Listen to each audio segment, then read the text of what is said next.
Zee 24 तास एक पाऊल पुढे। राज्यात एका नव्या राजकीय आघाडीचा उदय झालाय। 23 पक्षांच्या या आघाडीचं महाराष्ट्र लोकशाही आघाडी असं नाव असणार आहे। प्रकाश आंबेडकरांच्या भारिप बहुजन महासंघासह 23 पक्ष या आघाडीत आहेत। स्वतः आंबेडकर या आघाडीचे नेतृत्व करणार आहेत। आगामी लोकसभा आणि विधानसभा निवडणुका या आघाडीमार्फत लढवल्या जाणार आहेत। महाराष्ट्र लोकशाही आघाडीच्या बॅनरखाली उमेदवार निवडणूक रिंगणात उतरणार आहेत।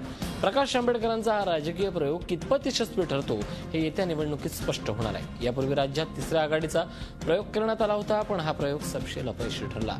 प्रकाश आंबेडकर यांच्याशी या सगळ्या संदर्भात चर्चा केली आमचे प्रतिनिधी अमित जोशी यांनी।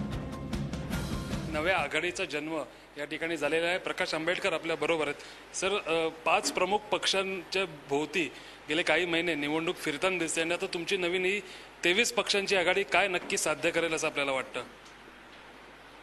ते मला वाटतं जसजसा वेळ जाईल तसं तसं ही आघाडी काय करू शकते हे लोकांसमोर येईल ना आपल्यासमोर या ठिकाणी येईल। मी एवढंच म्हणेन की लोकांना पर्यायी पाहिजे। राजकारणामधला असणारा ज्यांचे चारित्र्य साफ आहेत आणि डागाळलेले नाहीत अशा माणसांची असणारी गरज आहे।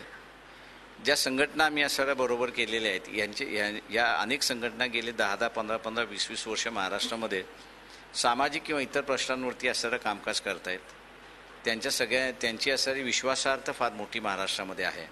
अशानं एकत्र आणून महाराष्ट्रातला हा जो गमावलेला विश्वास जो आहे तो पुन्हा विश्वास प्रस्थापित करून पर्याय उभा करण्याचं आमचं चाललेलं आहे। सत्ता बदल हवा असेल तर विरोधी पक्षांमध्ये फूट न पडू देणं हे योग्य असतं, पण तुम्ही तर वेगळी आघाडी स्थापन करत आहात, विरोधी पक्षांबरोबर जात नाहीत, याचं काय कारण आहे? ते मुळात माझं म्हणणं असं आहे की हे जे गणित चाललेलं आहे की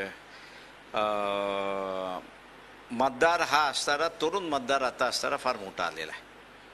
तो 45% तरुण मतदार आलेला आहे।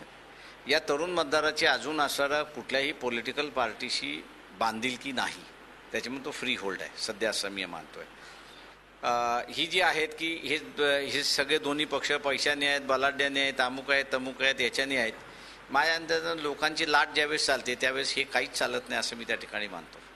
याचा अर्थ असा काढायचा का की तुम्ही काँग्रेसबरोबर असून दे किंवा युतीबरोबर असून दे, निवडणुकीच्या आधी किंवा नंतर त्यांच्याशी तुम्ही युती किंवा त्यांच्याबरोबर तुम्ही जाणार नाहीत?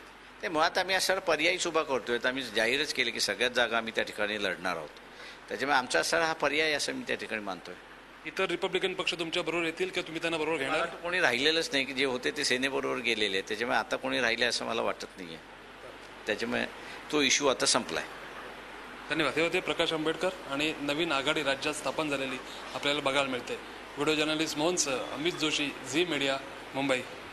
झी 24 तास एक पाऊल पुढे।